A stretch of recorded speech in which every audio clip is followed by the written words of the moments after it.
And welcome to episode number 6 of the Colour Sports Podcast. I'm Greg McDermott and you are? Tim Valentine. Half a dozen, mate. Half a dozen. Didn't you say, what did you say about if you make 10? You make 10, you make 1,000. Right. That's it. We're getting there. Maybe we should stop at 9 then. Well, does that mean we're halfway to 1,000? Really? Pretty much. Okay. Pretty much. Welcome to everyone out there. We are really pumped to get this episode out to you. 2 in a week. 2 in a week. Good content this one too. Don't get used to it. Don't get used to it. And mine lasts forever. But we have got a stack of stuff to talk about today. But as always, before we start, I noticed one thing this morning when I got out of bed. We'll get to what I did later in the day. What did you notice? I checked the Colour Sports Podcast and we've got 2 more ratings. Really? Yep. I haven't noticed that. I thought you were going to notice something else when you get out of bed. But I'm going there. But two more ratings. So if you're out there, please subscribe. Are they good ratings? Yeah, always. Please subscribe, download it on iTunes and of course Podomatic if you're on a Samsung. Yep. Yes, we are working on getting it on the Google Play, but hang in there, we'll get there for you. But in the meantime, you won't miss anything at all. Hey, wasn't it just amazing? We've obviously backed up quickly from episode 5, but the reaction for the interview with Troy, and if you haven't listened to 5, you can back this one straight behind it. But make sure you probably go and listen to episode 5 before this one. The reaction was amazing. Yeah. I had a lot of follow-up questions. Some athletes genuinely maybe going to give it a try. Yep. And I think even April, who was probably surprised by listening to it, just thought that they're just a bodybuilding supplement company. But when you hear it from the top, you hear it from the boss, and something that's always hit home for me knowing Troy is that their core values and just the culture they've created and what they're about, and the resistance to go into supplements that no doubt they would sell millions of because of their market reach, but they genuinely stay on their tram tracks, and the reaction was really cool. Not surprising, but it was great. It was great, yeah. From the minute it went up, I started getting messages. Well, not the minute, because it takes an hour and a half to get through. Yep. But But really, funnily enough, there was a lot of our athletes that were commuting back home from Port Macquarie. That there was good car content. Yeah, I had one a new athlete that's just joined us, and she listened to every episode back to back in the car. Did she stay on the road? She's still with us though. That's good. That's good. We gave away a prize too. A prize. A bit of controversy around the prize. Not so much. We won't go into that. Anyway, we can announce that the winner, the answer first of all, was a fridge. A fridge. The man was carrying a fridge up the hill. If you haven't heard it, it's quite a funny story, but it actually has a meaning behind it. And the winner is Jason Madsen.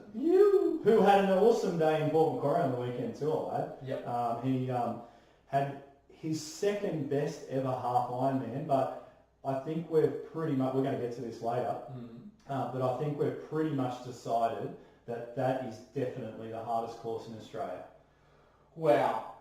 Look, I can't dispute it. Well, I suppose we're going to get into stuff writing because I got a pretty good view of it, to say the least. Yep. And it's a really gritty course. It's been like that forever. Yep. And yes, the bum hurts quite a fair bit as you climb off the bike. Oh yeah. That's okay though. You sign up for it. That's right. So and as always, if you do want to follow us, our social content is definitely increasing, and it's very regular. We're working so hard on creating good content and regular content.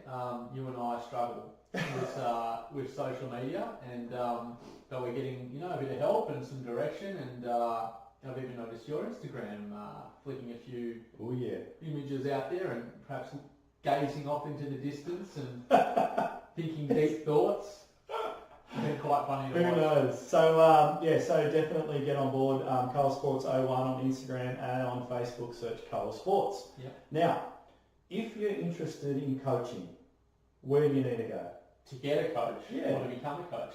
Oh, well, probably a bit of both. Yeah, look, we're obviously both full-time endurance coaches, and we coach athletes all over the world, in case you already didn't know it. And guess what?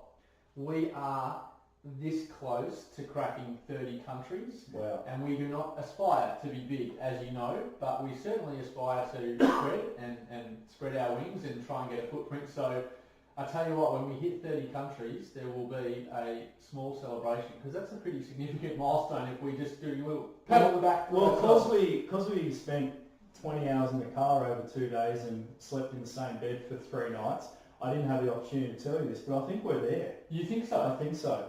Okay, well maybe we need to do We need to have a chat. I know we've got Hungary. There's somewhere in the Middle East that's just popped up, but I think we might have had a double up there. Okay. There's a lovely new athlete I picked up in the area of Kuwait. Okay. Is that a new country? That is a new country. Hey! Party! Look out for an Instagram post coming later in the week. There will be a prize. There you go. He's just learned something. There you go. We That's don't, really good. we haven't spoke to each other since we departed company. Well, to be honest, 3 days ago. I'll tell you what, it's the first time I've slept in the same bed as an adult male, and yeah, fair to say. Hang on, you made a comment. It was an interesting experience, and Pretty but quiet, good sleepers. I don't think I've ever slept so close to the edge of the bed. Did you find that? We're going. Not that there's anything wrong with that. No, we were going into uncharted territory here. But I did notice, we're going to get to your race, and I know you want to talk about your race, but I did notice on Monday morning at 2 a.m. I woke up, something happened, I rustle, I look over, and here's the big fella just sitting on the side of the bed, like pretty much contemplating life. And I went, oh, he doesn't look that good. I'm going back to sleep. Yeah, I was having some issues. You couldn't get out of bed. I really needed to go to the toilet, but my legs genuinely wouldn't work. And I contemplated, the bed, but then I saw you lying there, and I thought, oh, well, I better not. But yeah, mate, I was so sore. Yeah. I've never ever. Speaking of sore, you got some bark off. Yeah, I went out for A little less hairy than normal. my Thursday morning group ride this morning. Yeah, tell us about it. I descended a hill that anyone who lives on the Sunshine Coast in Australia knows is Garmin Hill. Yep. Freewheeling, nice and easy. I've descended that hill more than 100 times. Yep. This There's morning, usually a bit of stuff on it. There's a lot of stuff there. Yep. And I hit whatever I hit. It's operator error. Yep. I was on my BMC SLR02, which is now not brand new anymore. Got some scratches. It's got some bark off it, not off the frame. Okay. So only some cosmetic damage, but You're going to be a sore boy. oh yeah, This only happened, 6 hours ago? yeah, probably about that. I've got bark off the elbow, Oh yeah. the forearm, the hand, the knee, There's some blue patches. and no head injury, which was good. I had a busted Wahoo element, which that's pretty much finished, but it was finished anyway. Okay. The Garmin's taken a whack on the watch. The Wahoo element, that got you around the country. Certainly did. It's probably time for a new one. So you got all the way around Australia, but you couldn't get down Garmin Hill? True. That's amazing, isn't it? Just that complacency. And it's I'm so familiar with that bill. So yeah, it just totally just like I'll be right, freewheel it down. One thing that you know, like anyone who's ever had a proper off, before you make impact, you think about what's not going to happen in your life properly in the next few weeks. So the first thing is like, I remember clearly this morning, Kansas finished, oh that's finished, hang on a minute, April's behind me by 2 seconds, so she's jammed on the hangers, she's on a race bike. She's done well. She's kept it upright, just. And then, and thanks to the guys that stopped the traffic while I attended to the bike and swore a little bit. And then one of the guys, I was just telling you before, one of the guys in the group, his only concern was to how the ambulance was going to get up the hill through the bollards. There's bollards Because there. of course, and the hill that you're on, for those that don't know, is closed to traffic. Yeah. It's literally, what is Garmin Hill? It's 3 or 4. 3K at 5%. Yeah, so it's just a good training hill, and you just see athletes going up and down it all the time. It's part of the Noosa triathlon course. Yeah. And how long since you've come off your bike at Four, speed? 4 years, I reckon, between good ones. Yeah. So, So you're 4 years older. you don't really know when Tomorrow you're going to be sore. Oh yeah, but anyway, not touch wood. I got up, checked the bones straight away. Everything was all sweet. Head was good. Sure, I'm going to be a bit sore tomorrow, but I'm pretty lucky. You've had a haircut. I had a buzz cut. You've had a buzz cut. Zero up the back and the side. So my hairdresser's leaving. He's leaving. He's going to the mines. I'm like, what am I going to Had do? to cash at the mines. So Yeah, he's off out there, and anyway, but we digress. But anyway, I think the lesson is, especially as you come closer to your race day. So I'm 4.5 weeks out. Yep. Don't switch off. You need to. There's look, you can have a crash at any time, but I was probably a bit complacent this morning, and all of a sudden you're on the bitumen with chunks out everywhere and a bit of a half-broken bike, which is fixed now. But yeah, you just need to be careful. How often athletes would be nodding, I'm sure as yours would be too, but you finish up a conversation, and so often I'll finish it with be safe, just you're 5 weeks out, it just takes one. I mean, I had an off, as you know, a long time ago before a big race too, and it can just derail it so quickly. This isn't going to derail you. I'll be fine. You'll be right as rain in a few days, but lucky nothing broken, mate. You're what were you doing, about 38, 40? Probably that. Yeah. So you slid. You kind of speed works. It's like those really slow ones. They're the ones that both break the bones sometimes. And the worst part about it is Cole Sports jersey dead. I'll be emailing guys at 2XU asking for a Hail Mary in the next few days. Yep. So anyway, enough about me. That was something to definitely. I'll move forward from it. There's no biggie. It's just part of doing the sport, I think. Now you're. I know. Obviously, you've got Cairns coming up, which mighty pumped about with so many athletes going to be there on course as well. But you were talking to me recently about doing a race later in the year, Jarman. Simon? I knew we'd go. He's throwing me under the bus. Was it Simon? Simon, I said Simon. He goes to my, I'm thinking about doing a 70.3 in China later in the year at Simon. And I'm going, I don't know Simon. What's Simon? And I'm going, so I've looked at the Ironman website and looking through Charmin with an X. Simon. Simon. Yeah. So I'm actually contemplating heading up there. Not contemplating, it's well in the plans. Once you throw a little bone out to the old April Gilly, she gets onto it. When you get to the airport, Charmin. Yep, that's right. I go to Charmin. Yeah. So shout out to Katie Mock, who spent some time down in Australia, who was already entered. She did it. Yes. Yeah, it was she pretty did a little good. mini camp. Athletes coming to do some little sort of one-on-one. Got a couple more happening. And definitely, I'm probably, this will sound quite funny, but I don't have children, Tim. No, you have got the opportunity to do this more. So and some of my athletes have come and spent some time. Yeah, well, I've had Soft up here when you've been probably up swanning around in the Bahamas or something like that. If you're interested, shout out. I'm always happy to help. Got another young guy coming up in a couple of weeks to do 5 days pre-Cairns. Yep. Getting out of Sydney, trying to get a little bit of heat. And I think we did that with a couple of athletes last year as well in Tacoma, trying to get some sort of heat because it's getting cold down there. Yeah, it is definitely starting to. It's getting cold here. Here on the Sunshine Coast today, I couldn't believe I woke up. It was 27, so it's really quite chilly here.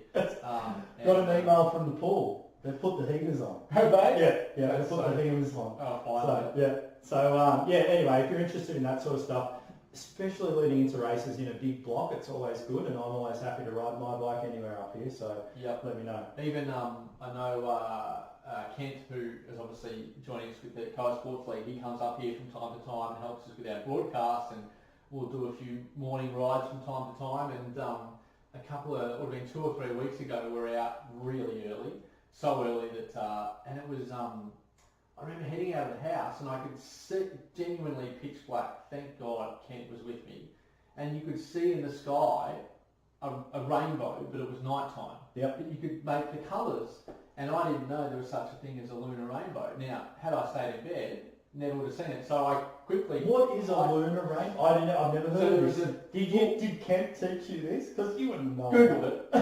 Totally good. It's actually called a moon bow or something, or an acid trip or something like that. But in the west,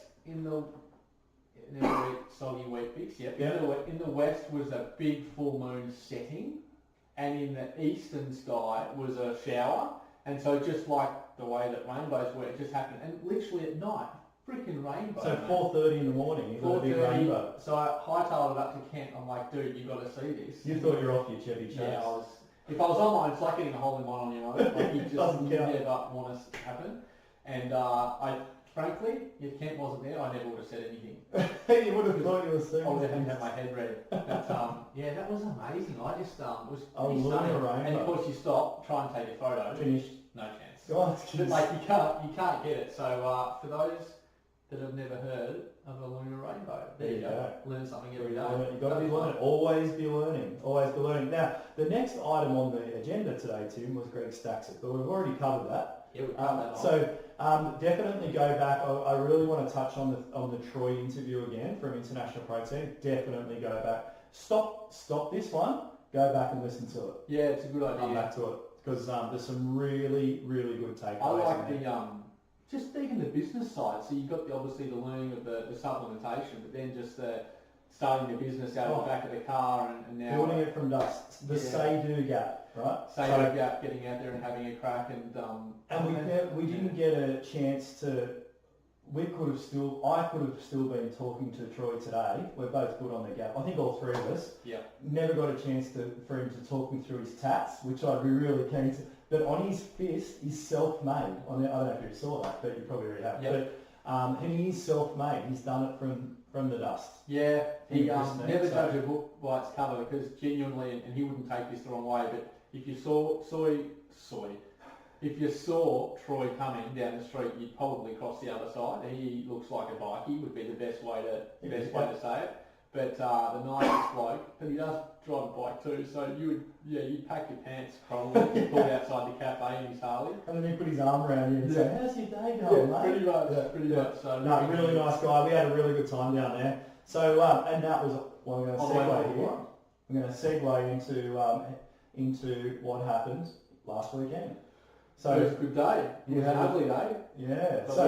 So we'll go back a step first because you give me a roast, so I'm going to throw one back. So I get a phone call. Was that 21-1? I was out busting myself on behalf of Colour Sports all day Saturday. You got your feet up in the hotel, bed to yourself. Anyway, it was hammering rain too. Oh yeah, it was awful. Anyway, I thought I better ring in, check in, just see what's going on.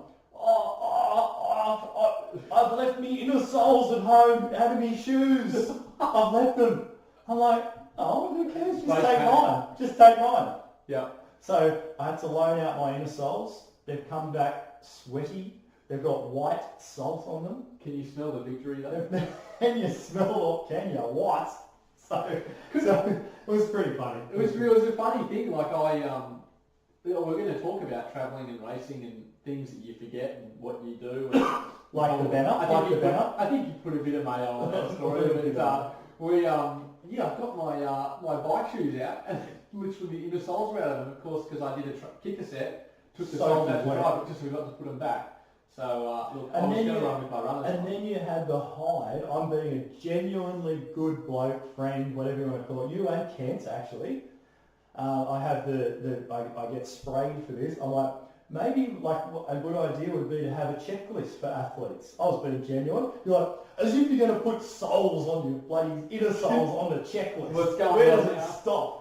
Yeah, I know, mate. It was a rookie error, but lesson learned. I won't do it again. Anyway, so check your inner soles, people. Yeah, really, it was a different thing for me to be around you pretty much 24/7 pre-race. Yep. So I definitely left you alone all day Saturday. I'm like, I'm just getting out of here. But even the way you prepared on Sunday morning, so, and I'll let you get to yourself in a minute, but alarm goes off at, 10 to 4, and we're in a hotel room, three of us, so everyone was up. Kent's on the floor. Kent, poor old Kappa, he's on the floor. So you're up very early, out the door. You are just, it was business. I'm Android. Oh yeah, so, and I said to Kent, just let him go. We'll wander down when we're ready. And we tracked you down there. You've got a very structured and worked prep for a race. Yep. And I would dare say there was, I'm guessing a little bit here, but a little bit of nerves kicking in. Yep. How many trips to the toilet? A lot. Right. Takes his own, here's a tip. Takes his own roll of dunny paper. Yeah, I take my own toilet paper. Yeah, and I noticed that in Kona as well. You had your own roll there.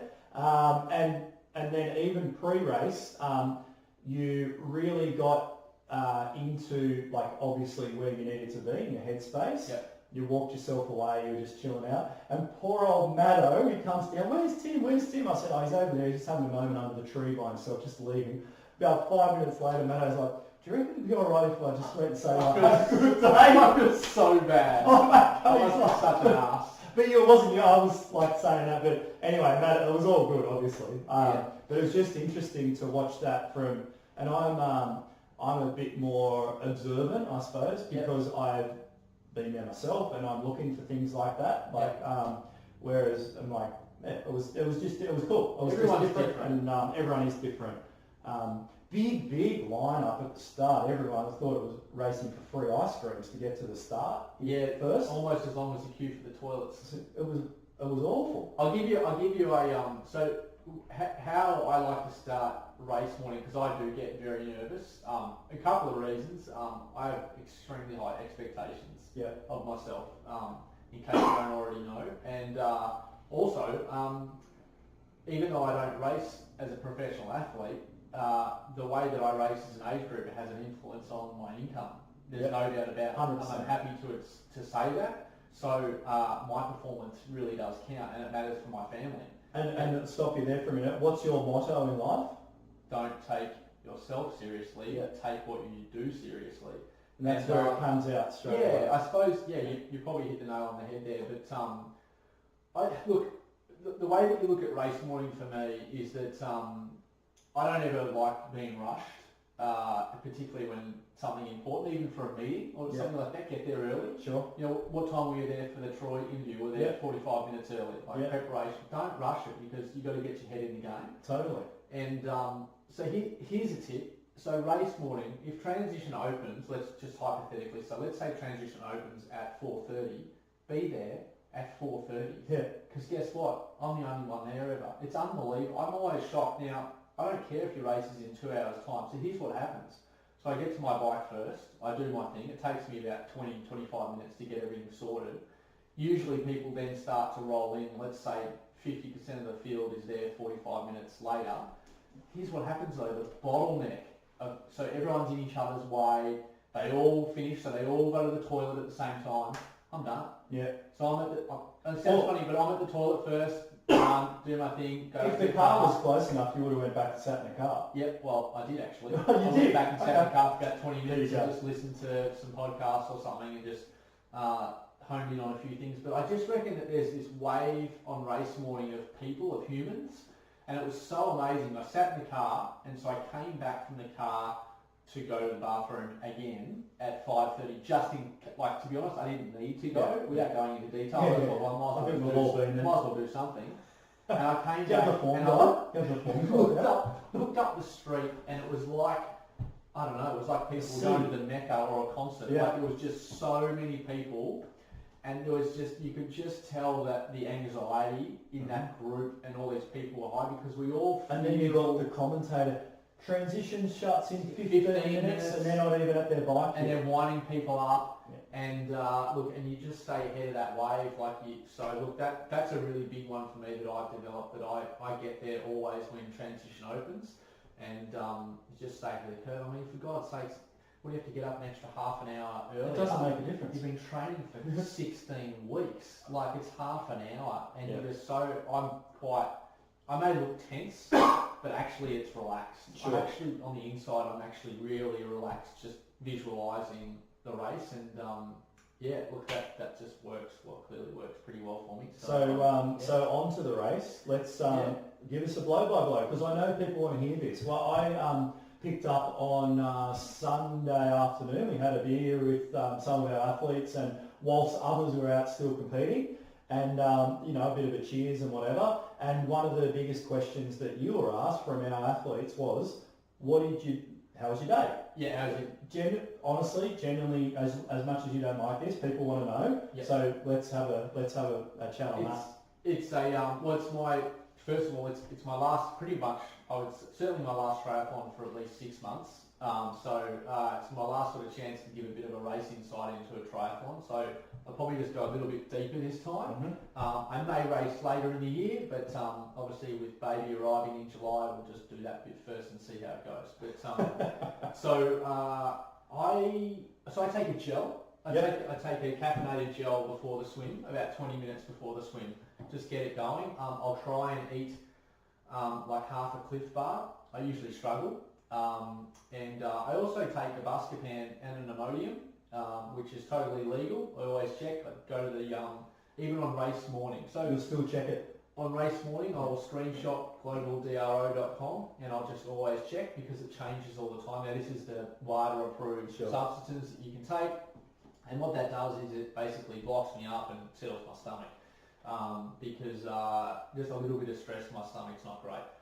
So that blocks that up. First wetsuit swim for quite some time, and it did nothing for me.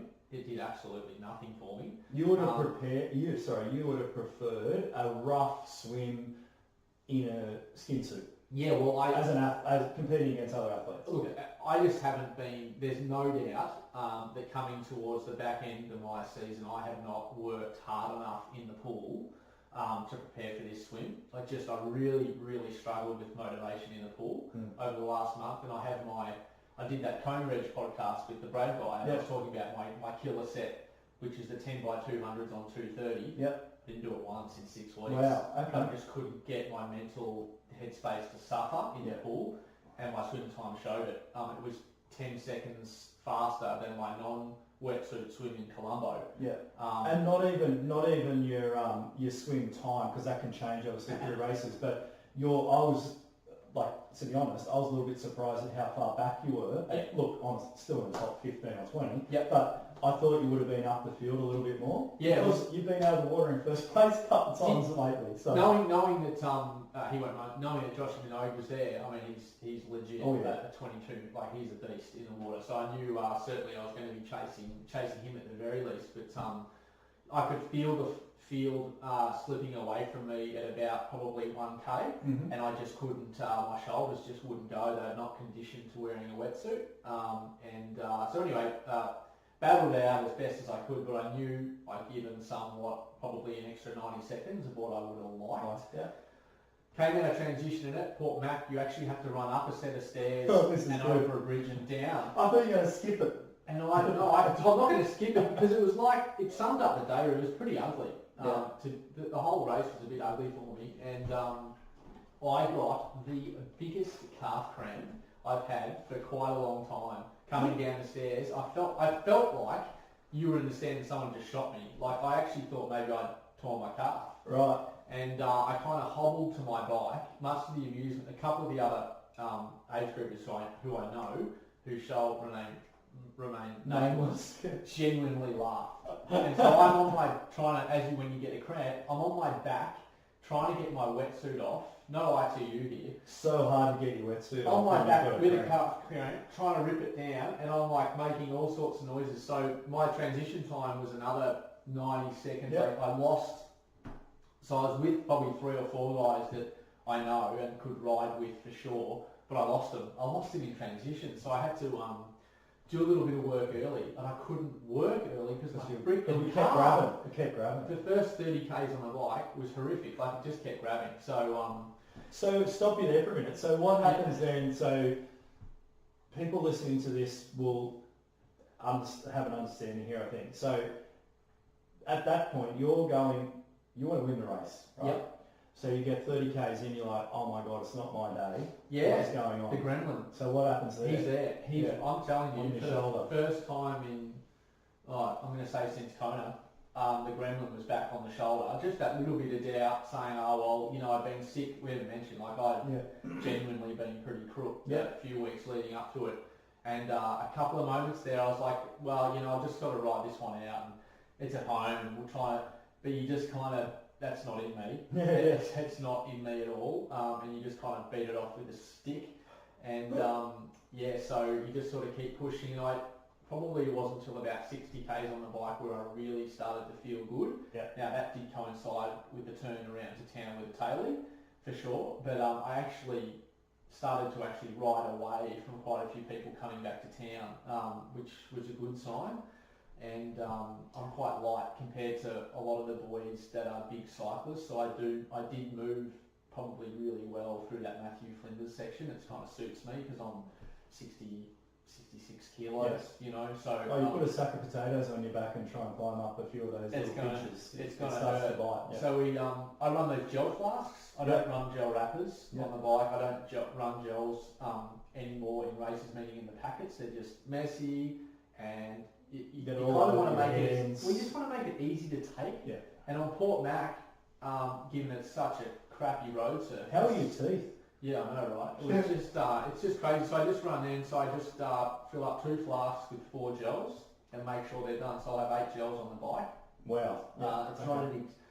There'll be people saying it works for me. Yeah. I'm doing a lot of fuel, mate. So here's the thing. So don't ever take what someone else does as your nutrition plan. It's such an individual thing that you need to work on yourself. So how many... top of your head, how many races, Ironman 70.3s have you done now?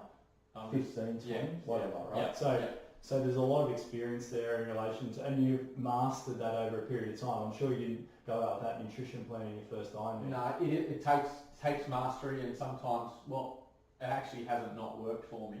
But if you think about just as a coach, 9 out of 10 people undercook it. 100%.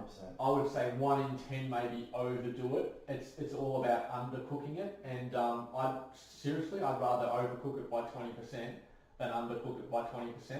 If there's any doubt, just have another one. There's probably scientists out there that the heads are going to wobble off, but when you're in the race and you need to fuel up, I don't want to have that feeling of bonking. Yeah. It's never happened, and it never will. Yeah. Touch wood, but I don't think it will. I put a lot of groceries in, so you got to keep. And you raced no power, no heart rate, which was interesting. Yeah, no power, no heart rate. So I have done that. Because you were racing. Yeah. On inverted commas. Yeah. Now I decided to do this at Malaysia. Yep. Race without power. So in Strava, it gives you a power reading. So kudos, people think you're pushing 280, 300 watts. I never correct it because I'll take that. But I don't race with power or heart rate. I genuinely feel like I'm now at the point where I can just race with my heart, so to speak, and just race the damn race. Do you think that having a power number or a heart rate monitor when you're racing against competition could inhibit your performance? Yeah, for sure. I speaking to an age grouper after the race who is fair income, a roofing age grouper, a couple of times to Kona, really good bloke. He finished up at about 2Ks on the run, and he was talking to me about his power dropping on the bike over the last 20Ks, and I think that can really manifest in your head that it's just not my day, my power's dropping, why is it dropping? Whereas if it's maybe perhaps not hitting you in the face and between the eyes, you've got to be careful with this because it can be sending you messages that you know what to do with. But it also, it's sort of, again, this is, the whole thing about trying to find what works for athletes on race day. You definitely have to have a lot of experience, in my opinion, and you've got to have a lot of belief. And I've been able to build up, as it comes off, you sound like a hero or arrogant. I've built up a lot of belief now, particularly over the last season, that I know what I need to do to get a result. But certainly taking the heart rate and power, I train with it. Yeah, absolutely. I don't train with heart rate, I should say, but I certainly train with power. But I don't race with it. And what I did in training was I would not display my power on some rides and just guess. Yep. And I would be within a fly shit of the power. So that's that whole perceived effort, knowing what it actually feels like. Yeah, I think there's a really good lesson in this, right? Yeah. So couple of things here. I've started to now get athletes to do swim sets without speed. Yeah. Right? Leave the watch, don't worry. Okay. Yep. You're mature enough to, as an athlete, that you either did the session or you didn't. Yep. Because people dictate and I'm happy to say, like my partner April, right? She's a data junkie, so she looks at it, and she'll hate me for this, but I'm going to put it out there anyway. We'll deal with it later. So she does a swim set, and if the number on the watch dictates whether she had a good set or not. Yep. So in a swim set, you're using paddles, pool boys, you're sprinting, you're doing easy. It's sort of irrelevant, right? Yep. But I think that the other message and the other end of it is the amount of times that the data doesn't work. 100%. So you're on the run leg, Yeah. and coach says run at 5:45, and you have no concept of what that number actually is without a watch. Well, so it's very interesting. Inherently, I think as correspondence coaches, we are inherently data driven. Totally. But we certainly, if it's not working for athletes, it's okay. You don't have to use data, but we're going to deliver what we think is right for the data. But let's be honest, when you go out for a ride on the road, it's damn hard to stick to a ride structure with undulations, traffic lights. So we have sort of like a hierarchy. So if you've got a 5-hour ride, do the 5-hour ride. That's number one. So you look at your ride, and then you've got, okay, so there's 4 15k efforts. Do the 4 15k efforts in your 5-hour ride. That's it. And then, thirdly, if you can, try and hit the numbers. That's it. But we've come off track. So, but just digress. But anyway, so you definitely didn't race with heart rate or power. Yeah, haven't all season. And we'll stick with this, I think, until it doesn't work. Until it doesn't work. If it don't break, don't fix it. Yeah. But look, it was. So you had the ride I saw you at the top of Matthew Flinders Hill, and for anyone who said you didn't put in a bit of gas on the bike, you had your tongue hanging on the road. Across the top of the hill, which was actually had a vest on, pretty good to see. Yeah, put a vest on. So I put it a bit smarter. I've just skimmed over that. So I think I said it last podcast. I was concerned about the cold. I suffer from asthma and legitimately get asthma. I'm not one of those people that gets a wheezy chest once a year, and I was really worried about it. And so talking to my boss about what I should do, and we decided just put the damn vest on. Often you'll put it in transition, and it's like, too long. But I think at the transition I had, I still put the damn vest on. Not very aerodynamic, but I tell you what, like I had no issues with the cold. My chest didn't get cold, and I was able to function totally properly. So I thought that actually it was a pretty good move in the end. Kept me nice and warm and able to push through. And I was not sure how well I was going to run with my calf, having just. So that's still in the back of your head. Well, if you think about it, if anyone listening, whenever you get a cramp, 2 hours later, walk out the door after a really bad cramp and try on a PB half marathon. I didn't know whether I'd be able to because I hadn't stepped on it. Yeah. As soon as I stepped off the bike, it was totally fine. Right.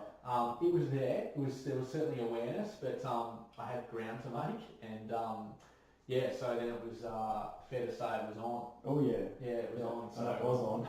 It was on. It was on. Now, so at Port Macquarie, you run out of T2, and it's a pretty flat run course. There's a little bit of a hill each lap. Yeah. 2-lapper for the half, 2 laps.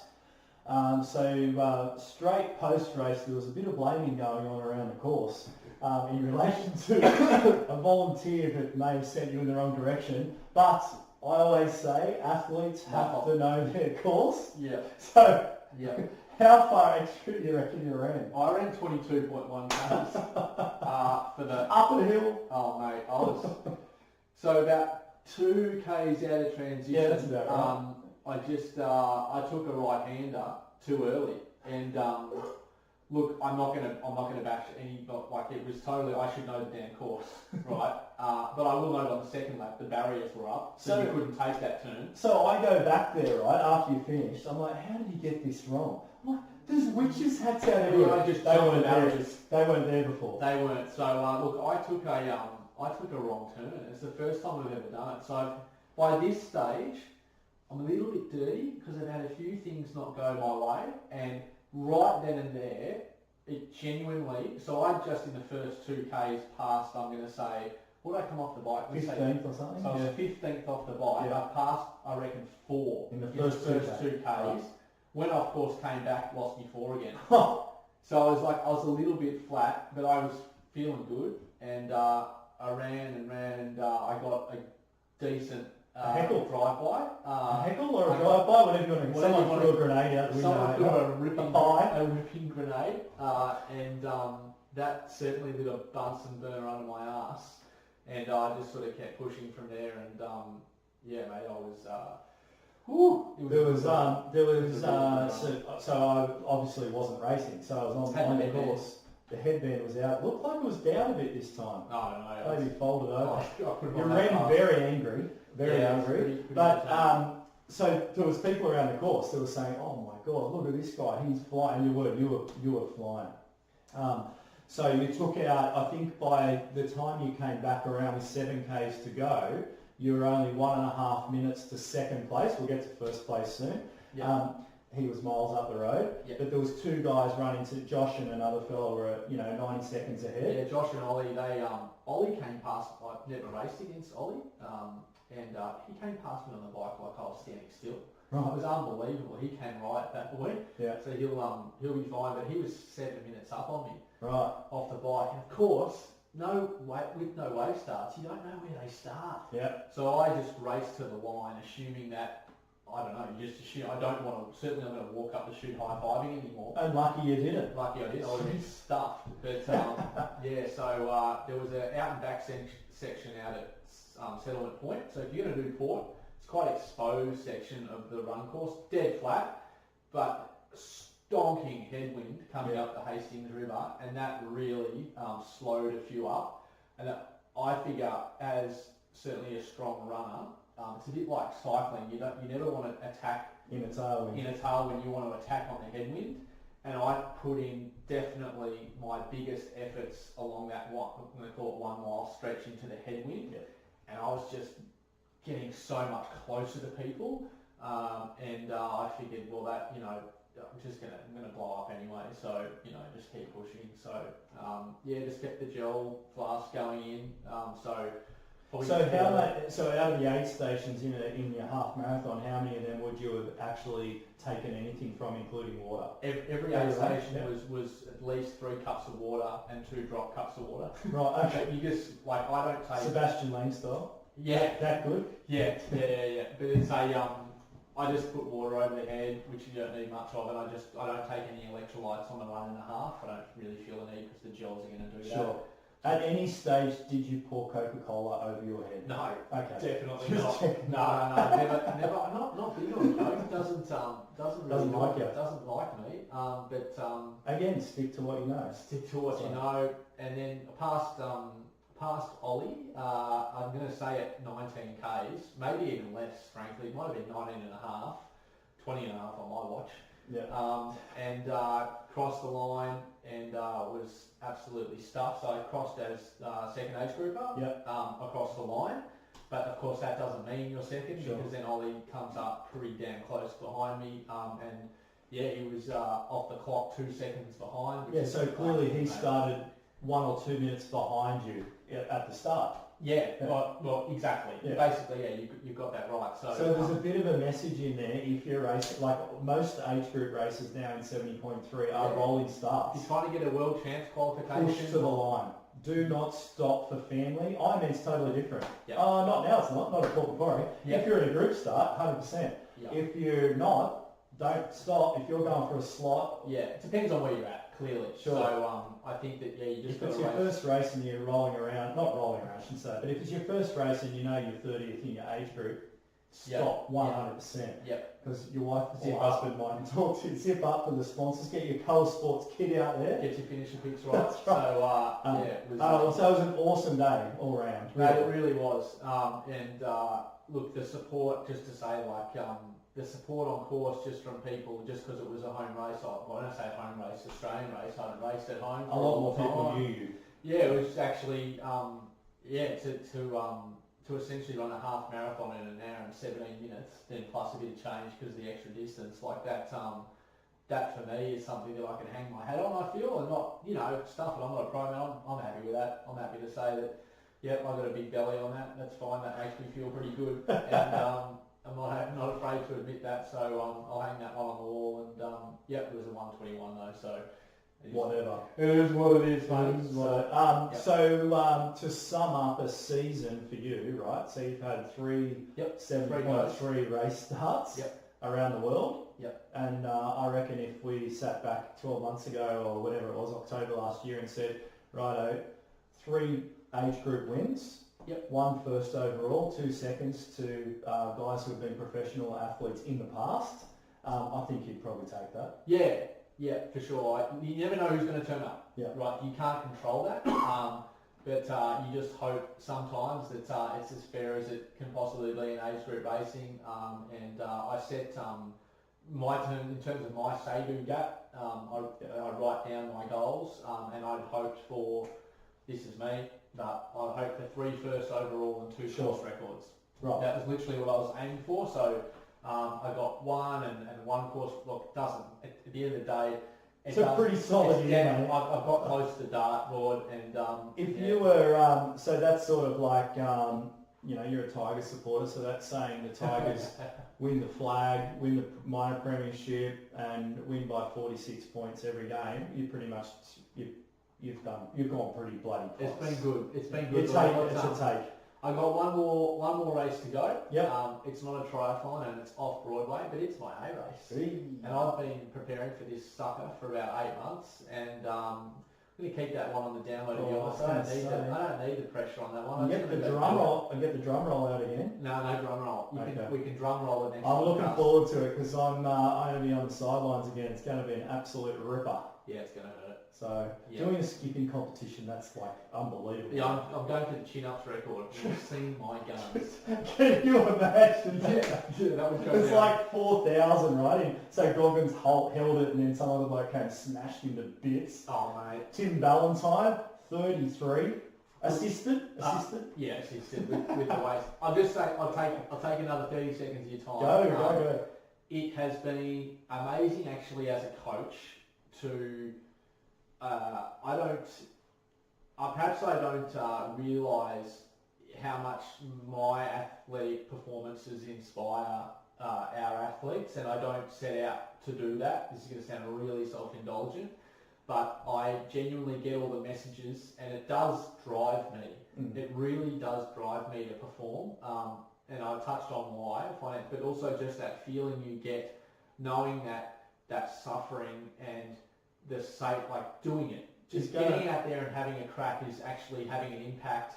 And how many times after a race, a lot of my athletes have an unbelievable training week because they're just quite buzzed by it. I will continue to race as long as my body lets me, and I frankly coach because I love to do what I do, and it gives me, clearly, as I keep my own hours, I have the opportunity to train up to 20 hours a week in my own time. I'm lucky to do that. I have a really supportive family. I have a very supportive wife.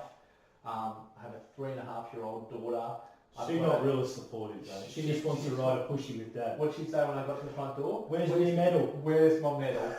Where's So my good. medal? And she takes it to daycare. And she takes it to daycare and wears it around. And I've got another Bubs on the way. And people obviously think that that's going to make life really difficult. Of course, it will make life difficult. But there are more challenges in life. So look, been an awesome season. And at least you won't need to hear my post-race reports anymore. But people love it, mate. It really has been rad. Like I genuinely have worked my ass off. Yeah, like, I really have. And I'm not like, this is not a hugging or anything like that, but you genuinely motivate the crap out of our athletes all around the world. Like the amount of messages that came through the other day, and like even guys and girls, I should say.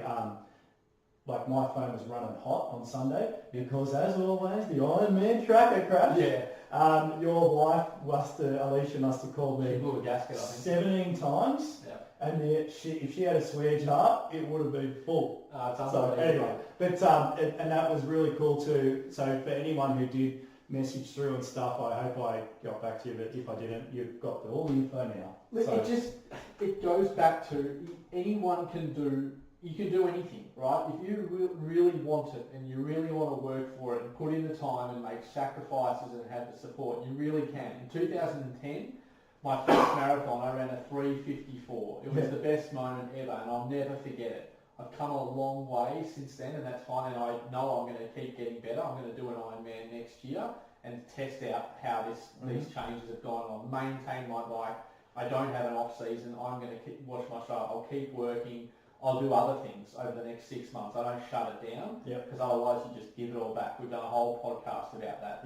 So I'll do other things. I'm going to do some Zwift racing. I'm going to do some running events. I'm going to just do my own thing, do a few coffee rides.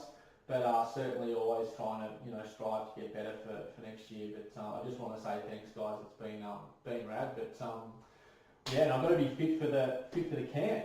The camp something around the weather's just turned it on too. Because all the athletes, after all this, they look forward to coming up here and testing themselves against their coaches, don't they? I'm They actually really really looking forward to. So I was involved in the camp last year. A little bit heavier then, but did most of all the riding really. But this year's going to be fun. So we came back from Port Macquarie and someone's flipped the switch on the weather. Like I'm looking out the window now, it's like blue sky, no wind, 24 degrees. It's on. We're going to have. You can never bank it because weather is weather, and it certainly helps. But it's just funny how I know athletes are looking forward to test themselves. So definitely got to keep in shape and keep myself absolutely sharp for that. And you will be, because you'll be much closer to your Ironman as well. You'll be post Ironman, but you'll still be super fit. And like you said before, I'm not giving anything back. I'm gonna, I've done it before. Yeah. I've gone up the roller coaster and down the other side, and I'm not coming back again. So I'm just gonna lock that in. And like we do with the services that we offer, it's really bespoke. So often, we've had 12 athletes. They're coming in all from overseas, domestically, all over. Don't think we even there's no local athletes coming. So there's 3 coaches. Myself and you, and obviously Kent's going to be sharpening his coaching prowess as well. So essentially 3 coaches to 12 athletes. So no photos of 27 athletes. So it's very much tailored to the individual. And we already have 3 people in for 2020. Right. And we'll keep it. It's always going to be kept tight, right? Because I almost vomit when I see some camps and there's 30 people and 2 coaches, because to me that's just shit service. So we really want to make sure that everyone walks away the wiser. And we've got our Training Peaks University for athletes, and we teach our athletes what it all sort of means. Yeah. So the Training Peaks here, the TPU is quite a funny morning because I'm going to put athletes into 2 buckets. Right, those that the coach does all the data jumping and all that sort of stuff, and they just give you the session. Yeah. And then you've got the other side, which love the numbers. Yeah, of course. So it's always a really cool morning to be able to share a lot of I've studied this stuff now for a few years and you longer. To get an idea, for athletes to get a comprehension of what does CTL mean? Why does my ramp rate, only go up by 4 a week and not 12? Or, all these, that's really cool. So I'm really looking forward to that side of it. It's like anything, and the beauty of it is they're all adults. So you can listen if you want, you can do emails in your work if you want. We prefer, people pay attention, but there's always a lot in it, obviously. And I think people are surprised. They maybe appreciate the work that goes into the background. I think sometimes it's straight, and certainly I found last year, for the sort of a few months after they got back on the tram track, so to speak, and really followed the process. Yeah. Because I think they know that we're in the helicopter looking at a lot of different things. Yeah, it's often a comment mainly from newer athletes that we start to coach, that they probably, from what they've had in the industry before, is maybe a generic program, maybe something they've downloaded themselves, spreadsheet or text message, whatever.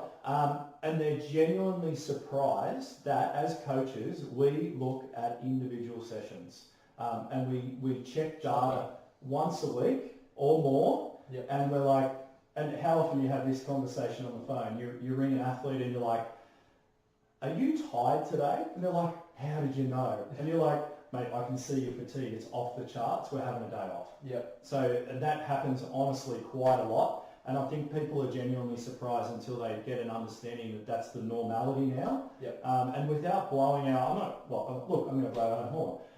We're raising the standard of coaching in the triathlon world, because it's no longer a spreadsheet or a text message that's 3 days late, with a program. It's there. We're trying to master the art of correspondence coaching as well. Like we're not a squad as well, and we've spoken about that before. So there's certainly an art to it, and there's something that we get better at, definitely, and our athletes help us get better. And you just get a big spread of events too. like you get a massive spread of events, and it makes you better as a coach. Totally. Like different climates. Like what do we got the next month? Events Well, wise? here's the thing, right? What a segue, head wobble. Someone will be watching this on YouTube and seeing my head wobbling away. So on that note, we've got like this huge spread of events coming up over the next like 1 to 3 weeks, right? So lucky for us, Ultraman Australia is on this weekend on the Sunshine Coast in Australia. We've got 3 athletes competing there. So Ultraman 3-day triathlon, beast. It starts with a 10k ocean swim on Saturday morning, and Saturday afternoon straight off the bike actually T1. Then you're off for 145k on the bike with about 1500 metres of vert. You've done this race. I have done it, Yeah. or it's done me. One of the two. I have completed it. Is it an event or a race? Depends where you're at. Okay. So I reckon there's 50 competitors. I would say the top 6 athletes are racing. Yep. Mainly on day 3, funnily enough, because I'll get to that in a minute. But you've got to always be aware of what's coming up. Yep. So day 2 is 280k ride with 2,500 metres of elevation. Yep. If you push and blow up the carton on day 2 by 100k, 180k when you're in the hurt box, that's a bloody, and that's where I was, hand up, that's me, right? Yep. I'll never forget Craig Percival, who inspired me to do the event, and he grabbed me by the arms and he said, all right, if there's kids in the car, put the hands over your ears, stop this vegan shit and eat some fucking food. Classic Perce, right? That's so good. So I was like, right, okay, whatever Craig says you do, right? So then I start, so it's 8 o'clock in the morning. Of Ultraman. Oh my God, yeah, and still it's great, like Lyndall, his wife, is up here this weekend. I ran into her this morning. So, and then day 3, double marathon, day 3. And Tim lives on top of a hill in Coolum that they run straight past. Yep. It's a 20% I might climb. pop down and have a look. You might walk the dog down. Yep. Still can't run. But anyway, that's Ultraman. It's a great event. If you haven't already noticed, I'm pretty passionate about it. It's totally different to an Ironman event anywhere that I've ever seen. You can tell the passion. You've been in the room still with there. you. But being in the room with you just now, and you're probably listening wherever you're listening. You feel that energy come through. If you can feel it, it's palpable, and it's right in your wheelhouse. And we've got Cairns Ironman, Asia Pacific champs. Yep. Vietnam 70.3 Yep. and UTA. Yeah, so just to show some diversity, right? So we've got 2 athletes competing at UTA, and that is it's called an ultra trail. That is a stonker of an ultra, and that is just brutal out there. And it's worth 5 points. If you're trying to do UTMB or anything like that, it's a biggie. Yeah, so like a really cool thing, tracking a couple of athletes last year. I mean, I've tracked the event for years, but just watching through the tracker last year, and that last kilometre, right, is literally a 1,000 steps.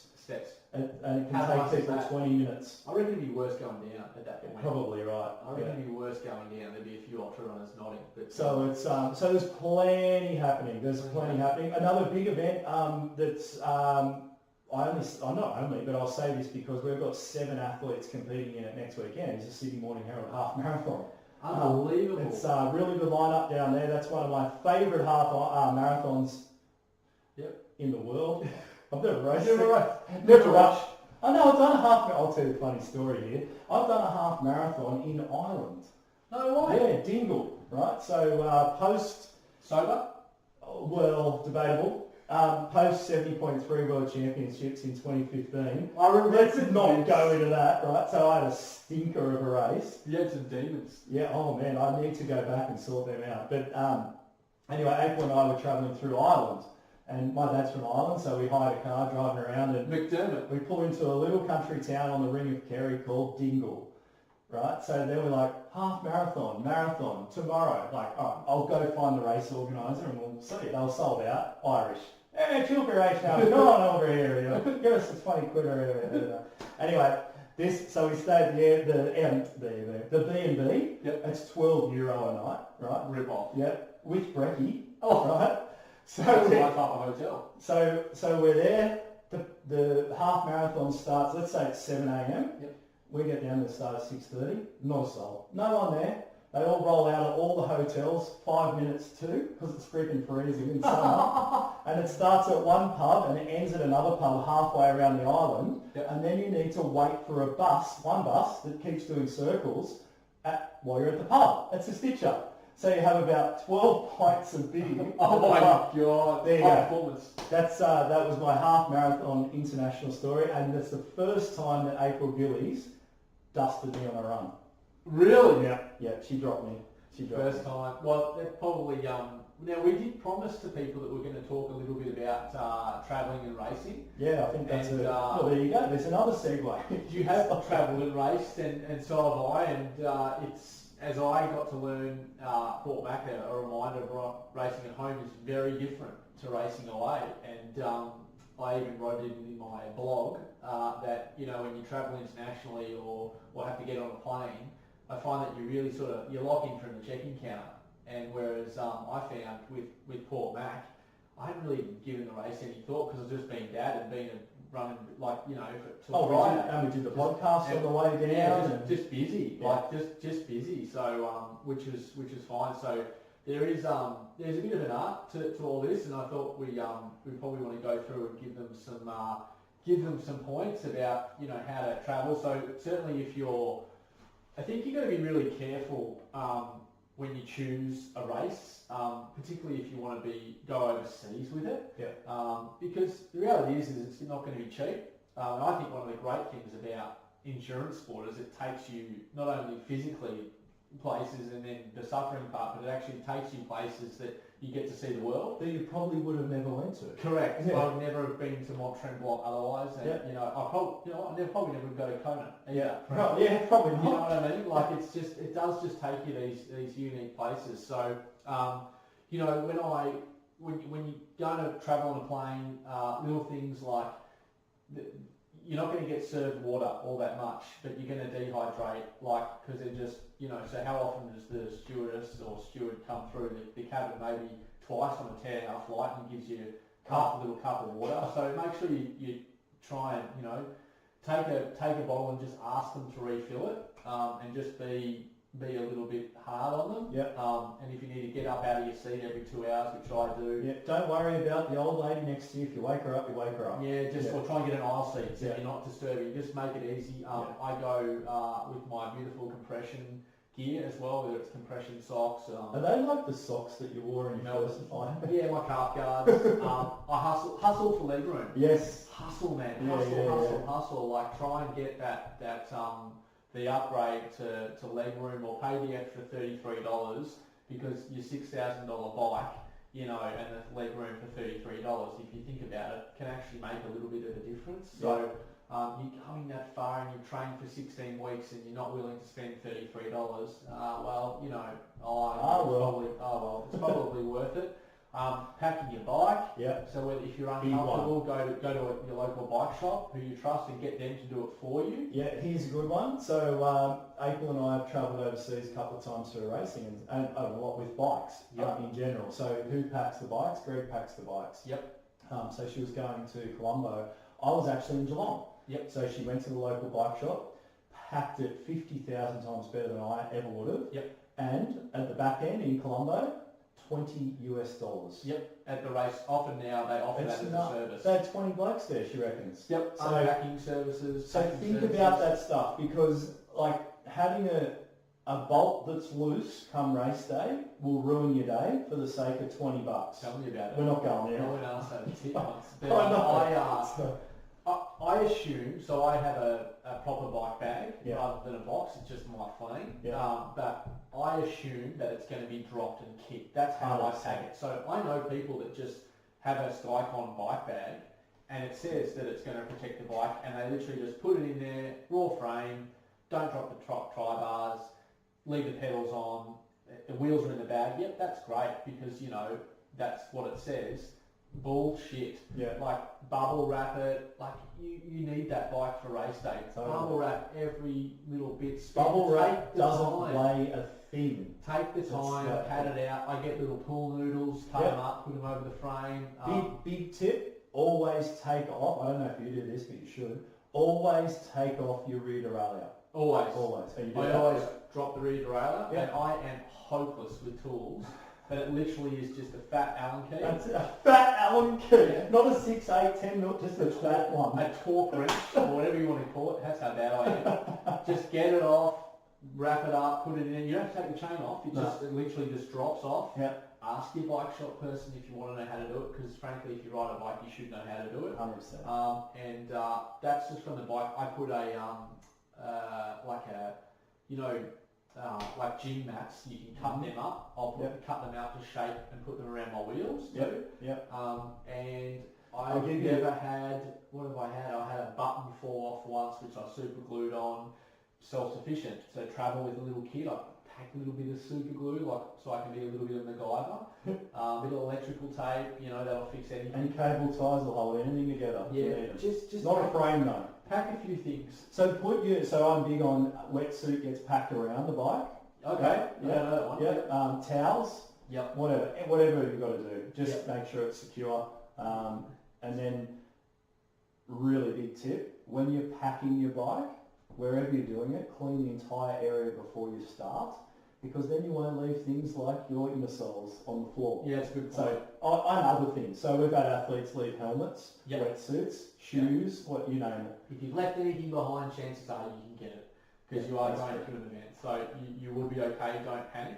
Now here's a big one, heat and time zones. Yeah, look, whenever you're changing time zones, there's a bit of this is really difficult, because some people can't get the leave, and I get it. I totally have these conversations with my athletes all the time about, so you're going to invest all this training, and then you're going to turn up on a Thursday or Friday before a Sunday Ironman. Just know that if it's a long haul, you're probably not going to race as well as you might have hoped. And I say that, right? But that, at the end of the day, if that's all they can do and afford, and budget. It's not like, for some people it's very different. Like it's just, so that's fine. But certainly,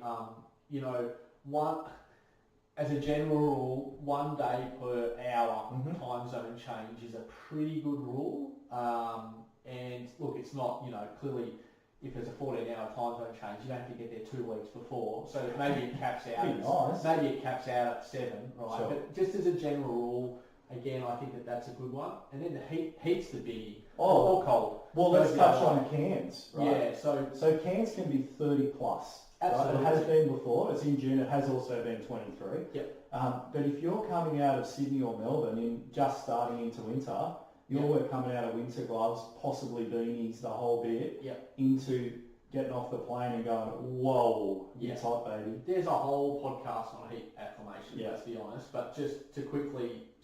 earlier the better. Look, get there as early as you can if the race is hot. Look, if the race is, say, 10 degrees or more on the race day as a forecast to what you've been training in, get there a week before. 10 degrees is a big swing of stress on the body. Yeah.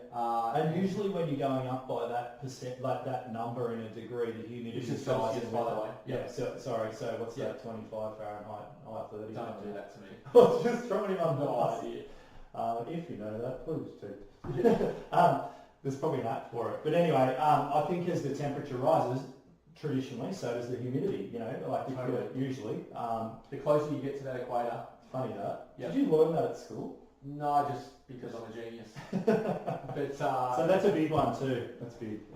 This is a good one. Also, patience, people. Patience and management of stress.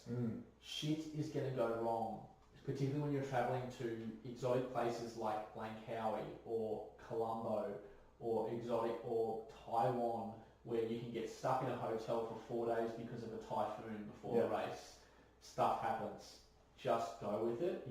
There are certain things you cannot control. Do not stress, because stress is not good for the body. Well, we went through that with Troy. Namaste, people. Namaste. Peace. Just be at one with the things that you cannot control and just go with it. And it's really difficult. So here's one here for athletes coming up here, right? So we live on the Sunshine Coast. I have athletes from Sydney and Melbourne that cannot handle how long it takes the barista to make a coffee. Wow. That's just a funny one. But chill out. You go to different parts of the world, different people do different things, and so I'm always a big one, give yourself time. Just give it time.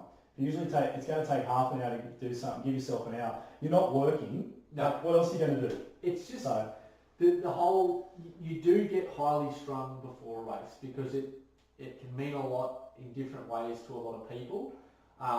Don't be that dick with your family, like pre-race, or don't be, like, saw it today, I'll give they've it. supported you so long and through all these sessions, and then you're going to crack the sads because your tubular popped on the plane and you can't get the same tyre. Relax, it's okay. Like, it's okay. Or just talk it through with your coach. There's worse.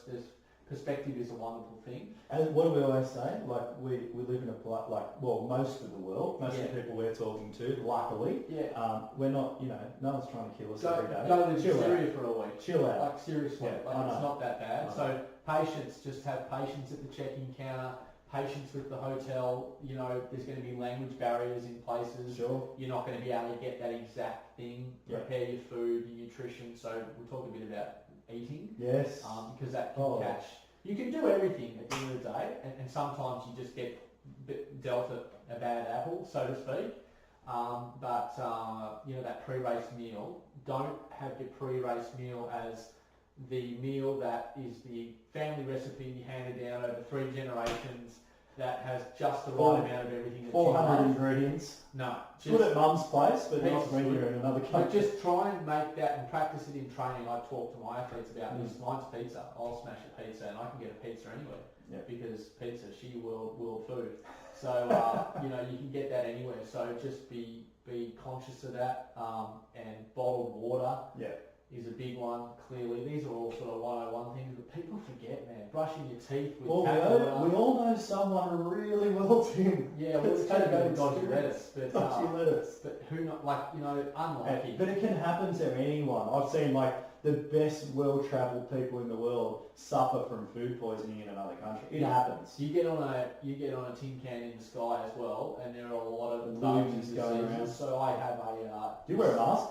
I do not wear a mask, but I carry a little bit of Dettol, one of those antiseptics, and I wash my hands. Do you spray your neighbours next to you? You spray... I put up a tent. I don't have that issue because when you fly up the front, you're in a Here we go. And you push a button and a dome comes over. There's going to come I've never travelled first class. Hang on, there's going to come a time when you're going to go and buzz that card at the Virgin Lounge and you ain't going to work anymore. It's true. It's going to happen. But expect things to go wrong. Yeah. Expect things to go wrong and just sort of and roll with it. Another one is, ask yourself, are you on a holiday or are you on a race? If that line is blurred, okay, that's fine, that's a conversation, but that means that maybe 2 nights before you're going to have a big dinner, maybe have a few drinks, and that's fine. You might have to go to a theme park a couple of days before or do the volcano tour, so you're on a holiday.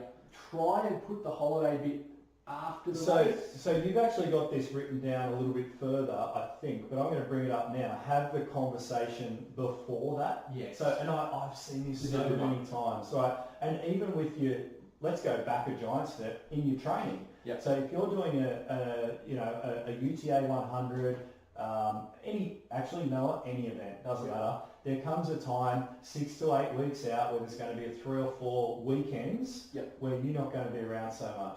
But that conversation, if you haven't had it 6 months before, you're in trouble. Yep, you are in trouble. Set that expectation of it's usually the end of a big prep, so tension is sometimes high between, the relationship because they've sacrificed so much and, truth be told, so have you. You've sacrificed a lot to get to where you are, but just have that conversation early about, look, it might even be that your partner comes 2 days before the race and you have the holiday after and you're there a week before. If you're lucky enough and you've got that support, that's great. Otherwise, just make sure that the idea of taper week is rest and recuperation and just turning things over. And if you're out on your legs, at the local zoo for 8 hours chasing kids around, it's going to affect your race. So I'll speak from experience here. So I qualified for the half Ironman World Championships in 2015. Yep. And April decided that she would do the 70.3 age group race, which was put on the day before. Same course. That's right. Right. So I'm getting ready for a World Championship event, and her first half Ironman, she's in Austria. What did I do? And you know what? I'd probably still do the same thing, but we do it differently. Yep. I was on my feet all day. I even went to transition after the race and picked a bike up for her, rode back 2 bikes, got a flat, like it was a nightmare. Yep. So you learn. So if we ever go again, there's not 2 people racing, it's 1. Yeah. So simple things, but you learn from experience as well. I think it's more the day before thing. I think that can really But what do you do? really hurt people. What do you do? Well, what do you do? You've got to support. Of course you do. Just in a hotel room watching Yeah. Netflix. Like, you know, hey! that's something I do. But it's you just Anyway. just be careful how you get your plan. Again, it just comes back to you know, just that support and having it there and having that potentially that holiday after. Yeah. And I guarantee you'll enjoy the holiday a lot more after the race Totally. anyway. Because you know, before the race you're probably thinking a lot about the race. Totally. And, yeah, you just want everything to go right. Yeah, and here's like a really big one for me. I remember before my first Ironman, for I'm going to say 6 months, right? Remember we spoke about white noise? Yes. Right. Well, I cut out the white noise. I just lied in bed every night and went to sleep visualising the finish line of my first Ironman. For Really? 6 months. Wow. 6 months. That would wear me down, but it works for you. That put me to sleep. Right. So, and then if I got to the end of the race, I go back again, and then Yep. all of a sudden I go to sleep. Yep. So, and I'm not a real spiritual sort of guy. In case anyone doesn't know that, I'm not into religion, or it's just not me. Yep. No. No. But yeah. So, but come race day, Yep. pretty much every one of those things happened. And just by chance, Mike Riley was the dude at the finish line that I kept hearing in my dreams, and Pete was there too. But You are an Iron Man. yeah, I'm not going to. You just did it. Yep. But and then I was like, April will be down at this tree. She was pretty much there. Like it just sort of happened. Yep. So I think there's a huge thing around visualization. I know you're really big on it too. Yeah, I'm huge on When you're out training, when it gets tough. So it's so powerful, man. Like that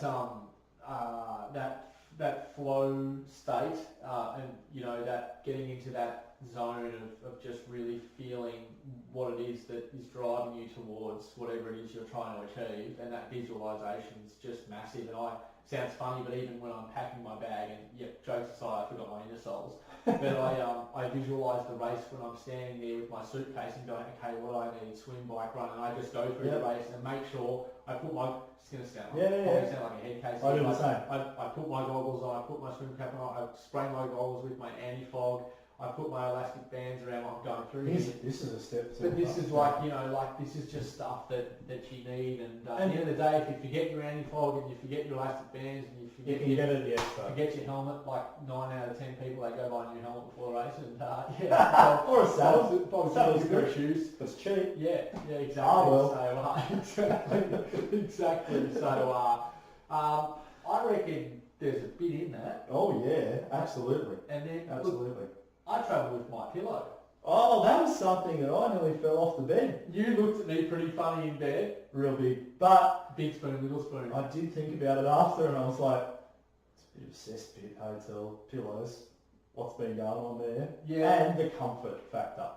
So you've spoken about sleep before, the importance of sleep. Oh my god. Yeah. So just a good sleep. Anywhere in the world you carry a pillow? Everywhere. Really?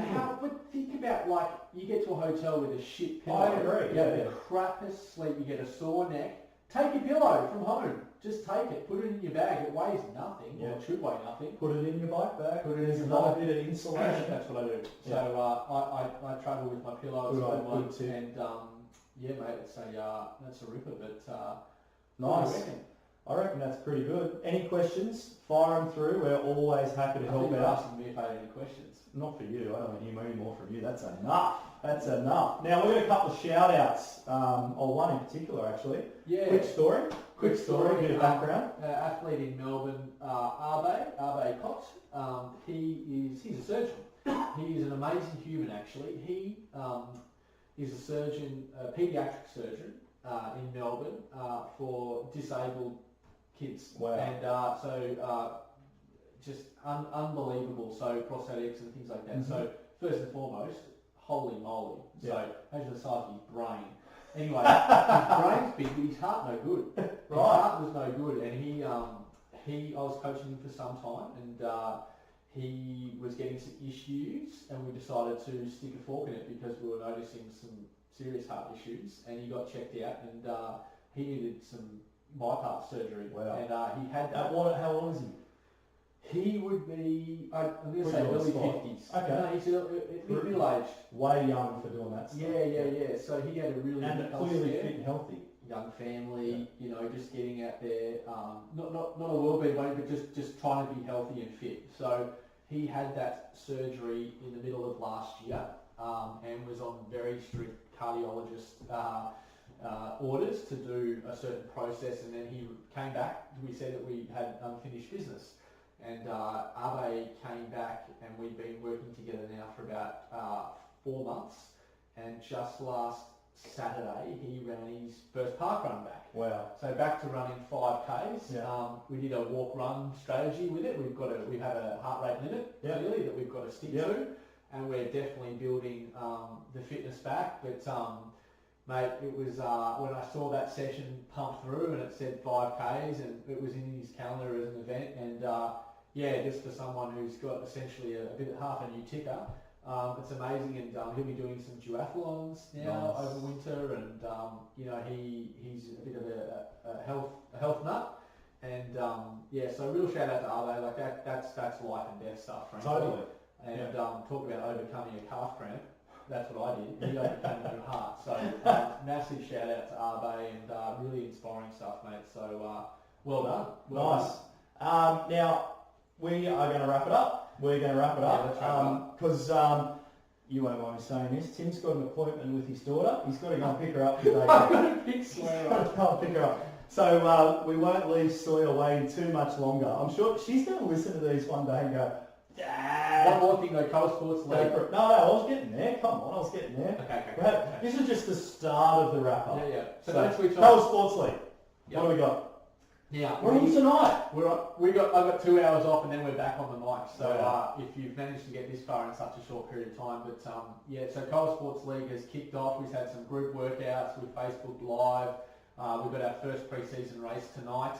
We've had unbelievable sign-up, great involvement, and just a really great coaching tool, frankly. Yeah. And the interactive nature of having athletes around the world riding in a peloton together, giving a bit of banter and just that added connection.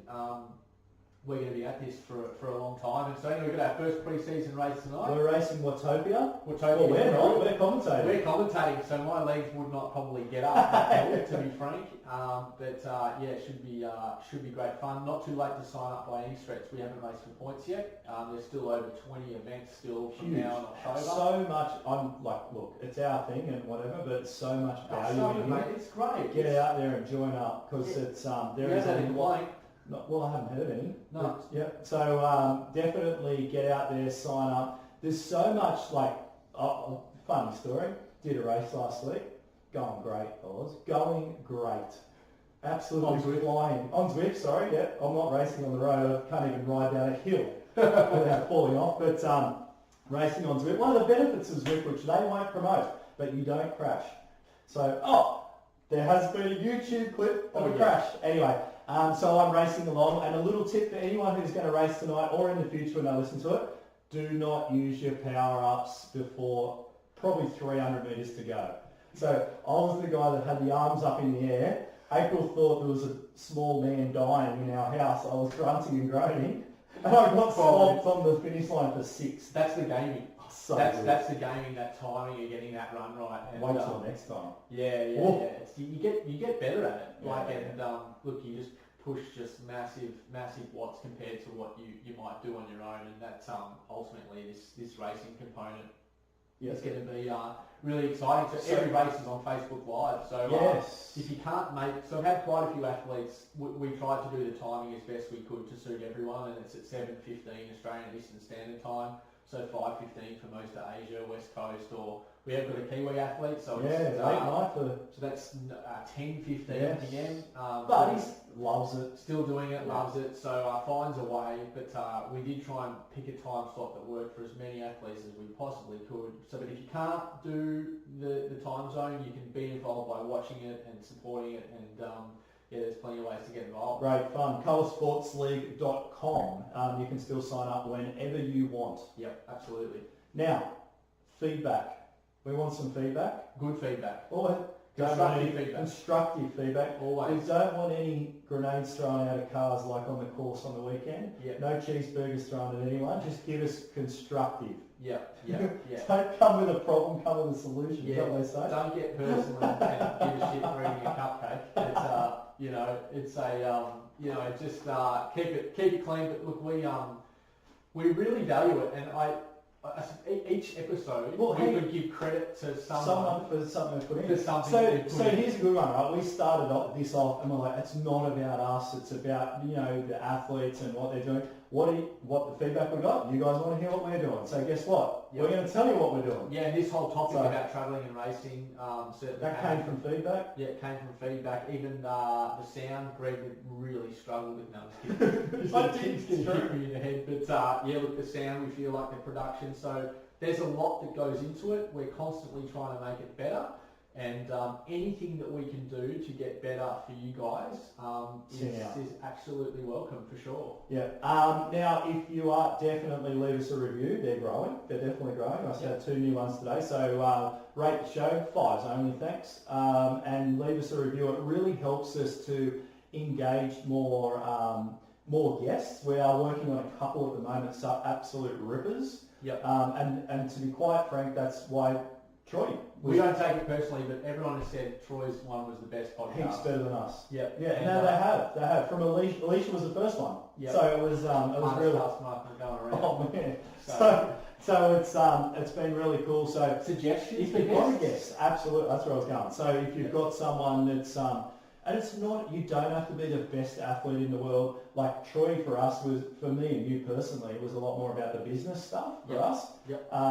So even that sort of thing, just people with a cool story. And if we say no, don't take it personally, but it's just, at the end of the day, it's our podcast. We try and make it work for the audience that we know. So. It's not about saying no to anyone, it's about getting, and like we do with the Colour Sports League, it's about getting a guest that's going to be appropriate for the most amount of our audience. Totally. So, now, last but not least, next episode.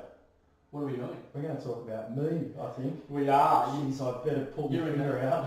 You're in the gun. Look, I hope, all seriousness, I hope you're going to be so... So, have you seen me, my back's getting tight? I think we're on level pegging with soreness at the moment. But we're going to be... but we've got a bit of a surprise topic, so let's just keep that in the back pocket. But certainly there'll be a big focus on your Ironman. It's going to be great. And talking about that. And let's jump back a section. If you are doing any Ironman event around the world, jump onto your Ironman profile, and if you forget how to do it or you can't do it, send me an email. Greg at coloursports.com. What do I just do when you said that? I didn't do a fist pump. It does mean a lot. Totally. I mean, it would be not... We've got a stack of people racing in Cairns, but probably only half of us. And hand up in the air, guess who didn't have Colour Sports? I didn't. Yeah, but this is the thing. Because my profile was created 6 years ago. Mate, so it really... it actually, when you coach someone for a year and you go and see there on the start line, you put them in the tracker and it says for perhaps their previous coach, kind of shits me, to be frank, and not because we're doing it for points, but it's like, but 9 times out of 10 it's because they just haven't updated it. So go update your profile or create your profile. If you can't do it, send me a login and I'll change it myself. Yeah, exactly. I've done something like this before, that sort of thing, and it cost me about 700 hours of work. So and I don't care. Send us your login details for your bank. And your bank, yeah. ANZ, yeah. Okay, so that's going to be awesome. Get on to that. If you can't work it out, send me an email. I'm happy to help out. But I think I can hear Sawyer. It's 3:59 p.m. We said we're going to wrap this up at 4. I'm giving us a tick. Yeah. Say do go. It was a ripper, mate. That was a I thought that was a damn good podcast. I'm going to give yourself 10 out of 10. Should we see you later? See you guys. Catch you later.